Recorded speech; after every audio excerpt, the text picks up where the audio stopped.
Hello everyone, welcome or welcome back to our YouTube channel. I hope you all are fit and fine and enjoying your life. After a long I'm recording video like this and I'm so happy and so excited. But before we jump to the main point, just a humble request. Please avoid the background noise, the sound which you will be getting throughout the video because there is construction work going at my home. Our neighbors are working outside and upstairs, so from everywhere you might get the sound. Please avoid. इतना तो manage कर ही सकते हैं आप सभी. So my today's video is not about DIY, fashion, hack, hairstyle, nothing like that. But this is especially dedicated to all the students. Before I talk about this in detail, let me just give you a short information about me in case you have missed by any chance and you are my old viewer or you are coming first time on my channel. Then I'm working as a teacher English for around 1 year now, and I've also checked so many answer sheets. While checking answer sheet, I got to see the clear difference that what makes the answer a topper and the average and below average students. So yes, in this video you are going to listen top 10 tips to write your answer and take care while you're writing in the answer sheet from a teacher's perspective. Now let's come back to the point. Have you ever wondered what makes a student a topper and average or below average student? It's not the memorization skill, but it's how you deliver your thought. Because see, you must have heard that so many of you have the very good knowledge of the content of the chapter, the literature, the poem, right? But when it comes to the marks, you're like, मैंने तो सारा सही लिखा था, मैंने marks क्यों नहीं? Because getting marks is not about how much you know, but it's all about how well you deliver your thought, your answer, how well you put your thoughts into the words. So yes, that is the basic difference between a topper and the average or below average student. So in this video, I will be telling you top 10 clear differences which I see while checking the answer sheets. So let's begin. I have already made a note here so I don't miss out any important point. The first and foremost important point is tip number 1. Do read your question paper nicely. Dear students, never take this first important point as lightly कि हाँ आपने question paper लिया and you found the question key that I know and start writing. Never make this mistake. You do get 15 minutes around to read your question paper silently with a focused mindset.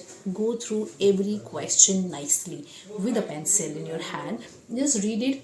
No need to start thinking your answer. No need to do anything. Just read the first to the last question paper. Do read the instructions carefully because this is the first step of writing. Yes.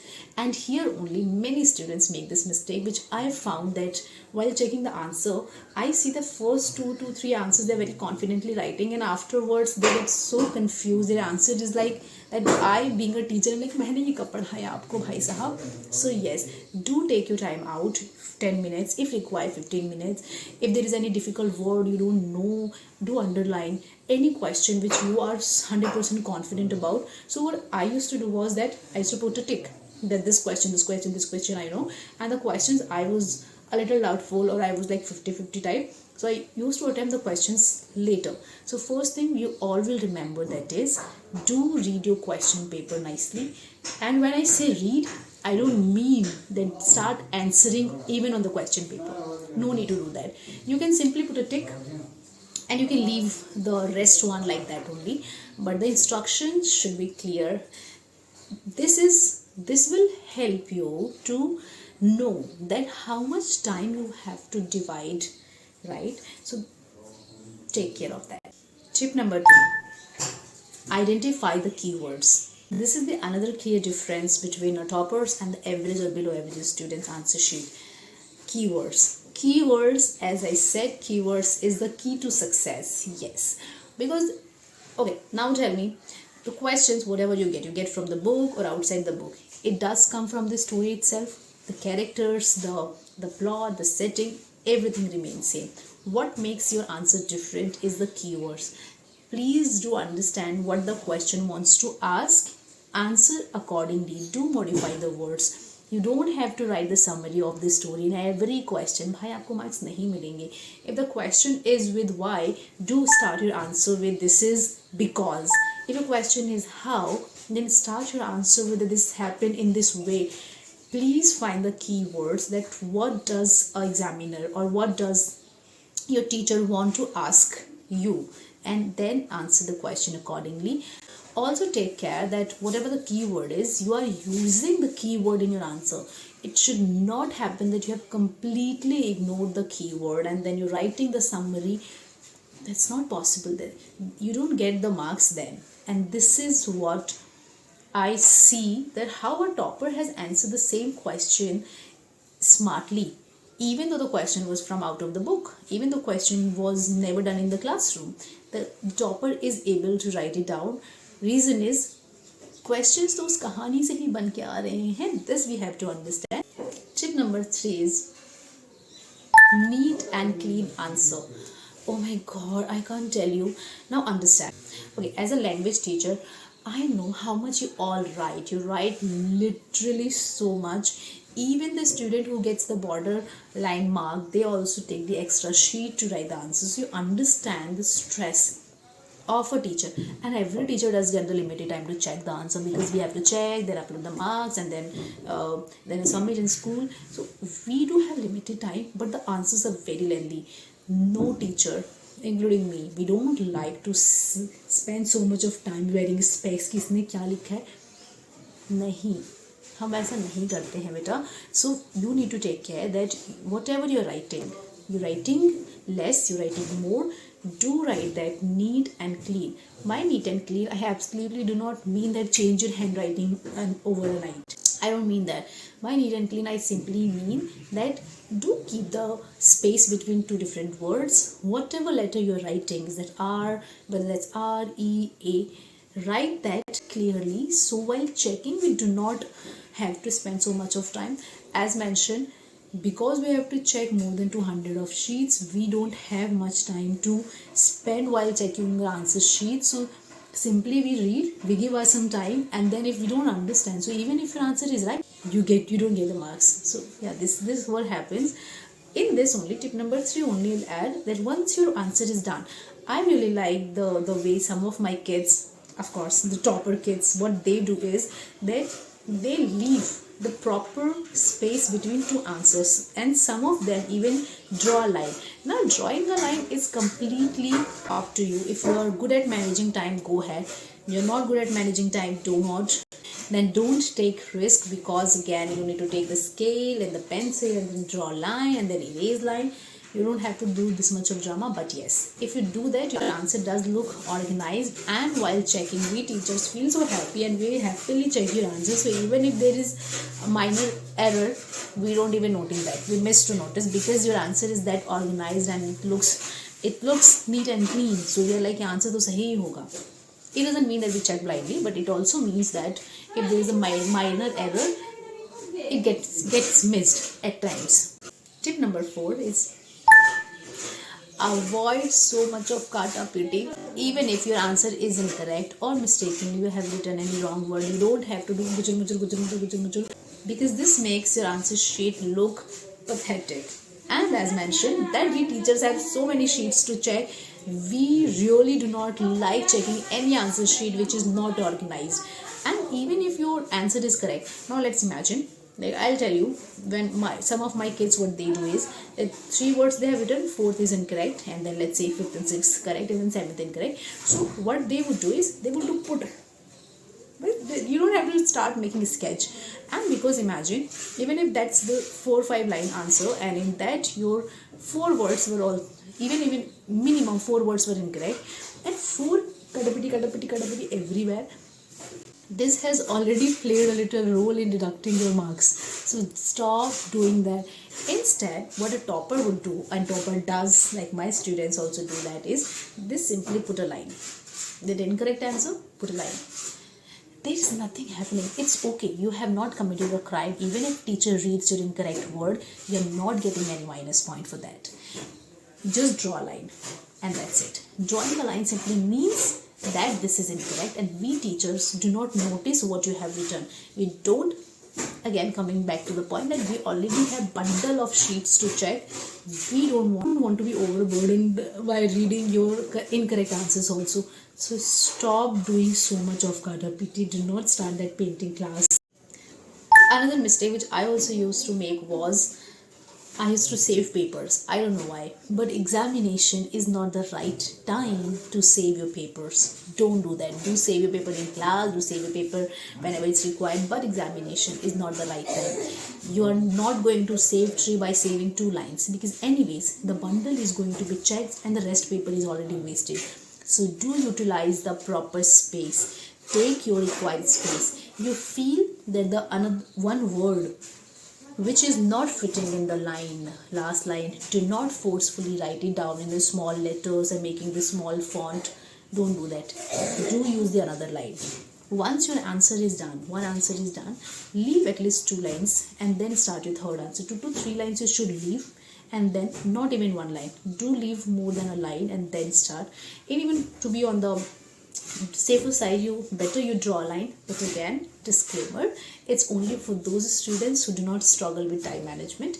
In case you are the one who struggles with the time management, don't take the risk of drawing the line, taking the scale.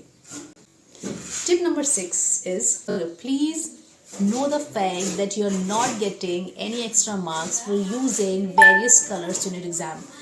I have never found any topper of mine or anywhere doing or utilizing so many highlighters, colors, different color pencils. You don't have to do that. Black pen, blue pen, and a pencil and a scale. That's it. This is how you. This is wastage of time, child. Please understand. You keep your pen, you pick the other highlighter, you remove the cap, you highlight, then cap it up, and then put it back. This is all wastage of time in an examination. Do this if it adds some extra points. But the fact is, it does not. It's not your drawing competition. No teacher is excited to see. My toppers, I found them 99% of my toppers and the students who are scoring satisfactory marks, they do not use any highlighters, they do not use any color pen, but yes, they use a pencil just to underline, and that is it. And even there are students who are scoring below average, I have found them using so much of highlighter. No color is making you get extra points. Your answer should be neat and clean, readable, understandable, and underline that with a pencil, and that's it. Tip number 7 is underline value point. Extremely important point. 100% of my toppers do that. They underline the important points. Now again, let's understand how does it help you. First thing, underline the important points, keywords, value points. It helps in 2 ways. First thing, as a teacher, because we have bundle of sheets to check, we hate spending so much of time on one sheet, which means if this is already underlined, we quickly read the main points and then your answer is correct. This helps in another way. If there is any spelling error in other words, this also gets missed by a teacher sometimes. So yeah, this helps you in that way. Now, next point, they underline the value points and keywords and important message. It makes your answer stand out. And then teacher notices when we see that answer is very organized, it's looking neat and clean, and the words are underlined, we go back to the name to see and like as expected. So that helps. Everyone, please remember that you are underlining the keywords, the key message, the important point, which is also called a value point. I've told my students n number of times to underline the value points, and still only the ones who are getting better score and the good marks and the satisfactory marks they are doing. Tip number 8, attempt all the questions. I have found all the topper students attempting all the questions, even if they are not confident with, they do right. They attempt it. Never leave any question unattempted. Do divide your time that effectively that you are able to give appropriate and proper time to each question. Now imagine there is any question which you don't know the answer and you're completely blank. I write it down. Write anything, even 1%, 0.5% you have some idea, do write. Because as a teacher, when we see that you have put some effort, you've tried answering, your answer is not exactly but somewhat correct, we do give you marks for that also. Don't be mistaken by that you write the K-drama episode and then you get the marks. No, because my another tip number 9 is related. So my tip number 9 is do not be over smart. I have not found any topper being smart. I have never found the students who are getting satisfactory marks in their exam, in the written exam. They are over smart. They already know that the teachers who are checking your answers, they already know everything. They have the experience. They know what a student is trying to write, in what way and how. Your copy pasted answer we already know, your answer which you make, that also we know, and the answer which you make and then you write it by making connection with the real answer, that also we understand. Never be over smart, because please my kids, know the fact that your teachers are smarter. Why I say that?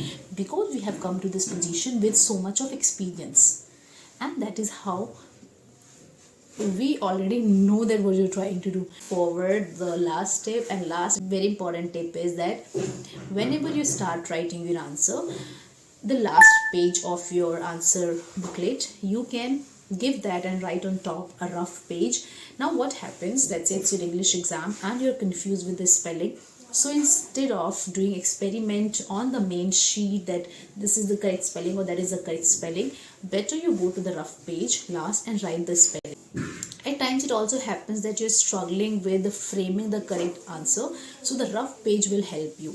So you write down 2 to 3 words, and this is how it triggers that okay, this sentence would fit. You go back to the main sheet and then you do that.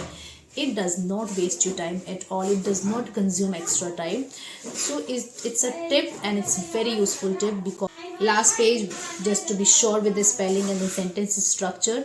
And we as teachers, we also feel happy that okay, our kids are utilizing and using their different strategies. Okay, so that is it for the video. Recording this video was really a challenge because the laborers are working outside, they're talking loudly and they're doing all that. But recording this video was very important for all my students. So I hope you find this video useful. So tab tak ke liye all the very best, kids. Do not take pressure, don't take over tension. Kuch nahi hota hai. I, being a young teacher, recently appeared for some exams and it's not been a long passed out my school. So I absolutely understand the pain of February and March. These 2 months I personally used to hate, and I know that some of you hate, some of you love as well because of Valentine's. But after Valentine's your exam starts, so it's okay. No need to be panic. Just revise, just give you 100% and rest is teacher की बात सुन लो.